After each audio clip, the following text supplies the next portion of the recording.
नीचे राहुल के बैंक खाते का विवरण दिया है। पता कीजिए इसमें ए के स्थान पर कौन सी संख्या आएगी। पहली शेष रकम के साथ जमा रकम या निकाली गई रकम जोड़ने पर नई शेष रकम प्राप्त होती है। जैसे 1225 धन 3360 बराबर 4585। इसी तरह अगर हम 4585 के साथ ऋण 1500 जोड़ते हैं तो हमें ए का मान ज्ञात होगा। ए बराबर 4585 धन ऋण 1500। जैसा कि आप देख सकते हैं, यहाँ एक धनात्मक पूर्णांक यानी पॉजिटिव इंटीजर और एक ऋणात्मक पूर्णांक यानी नेगेटिव इंटीजर का योग किया जा रहा है। इसे हल करने के लिए पहले हम चिन्ह को नजरअंदाज करेंगे और बड़े संख्यात्मक मान से छोटा संख्यात्मक मान घटाएंगे। इससे परिणाम प्राप्त होगा 3085। फिर हम परिणाम को बड़े संख्यात्मक मान वाली संख्या यानी 4585 का चिन्ह लगाएंगे। इस तरह से परिणाम आएगा 3085। इसे ही हम व्यवकलन की क्रिया से भी पता कर सकते हैं। सोचिए यह हम कैसे करेंगे? आपने बिल्कुल सही सोचा।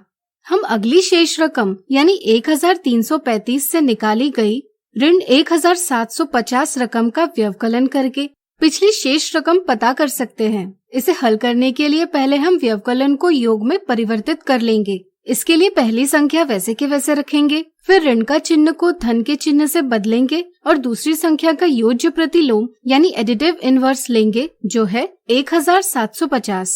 यहाँ दोनों का चिन्ह समान है, इसलिए दोनों संख्याओं को चिन्ह के बिना जोड़ेंगे, जिसका परिणाम होगा 3085 और इसके साथ दोनों का उभयनिष्ठ यानी कॉमन चिन्ह यानी कि धन चिन्ह लगाएंगे।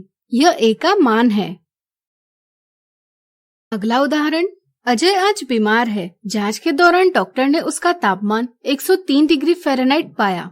तापमान कम करने के लिए डॉक्टर ने अजय को दवाई दी। दवाई लेने के कुछ देर बाद अजय का तापमान 4 डिग्री फ़ारेनहाइट से कम हुआ। तो बताइए अब अजय का तापमान क्या होगा? दवाई लेने से पहले अजय का तापमान था 103 डिग्री फ़ारेनहाइट। यह एक धनात्मक पूर्णांक है। दवाई लेने के बाद उसका तापमान 4 डिग्री फ़ारेनहाइट से कम हुआ। यहाँ हम तापमान में कमी को ऋण चिन्ह से दर्शाएंगे, इसलिए तापमान में कमी बराबर ऋण 4 डिग्री फ़ारेनहाइट। नया तापमान पता करने के लिए हम पहले के तापमान के साथ तापमान में हुई बढ़त या कमी को जोड़ते हैं, इसलिए यहाँ नया तापमान होगा 103 धन ऋण 4।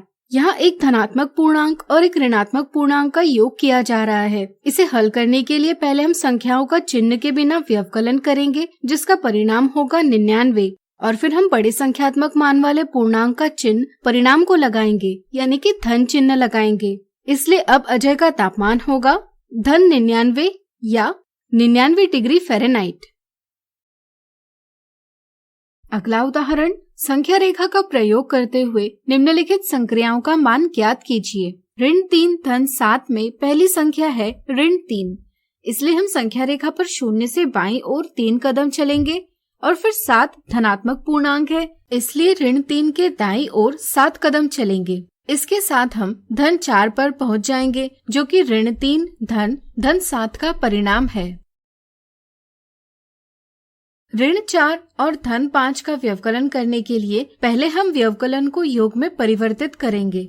इसके लिए पहली संख्या वैसे के वैसे रखेंगे, फिर व्यवकलन के चिन्ह के स्थान पर योग का चिन्ह लिखेंगे और फिर दूसरी संख्या का योज्य प्रतिलोम लेंगे। यहाँ धन 5 का योज्य प्रतिलोम है ऋण 5।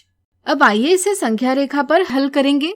पहली संख्या ऋण 4 है, इसलिए संख्या रेखा पर शून्य के बाईं ओर 4 कदम चलेंगे। दूसरी संख्या ऋण 5 है, इसलिए संख्या रेखा पर ऋण 4 के बाईं ओर 5 कदम चलेंगे। इससे हम पहुंच जाएंगे संख्या ऋण 9 पर, जो कि ऋण 4 ऋण धन 5 के व्यवकलन का परिणाम है।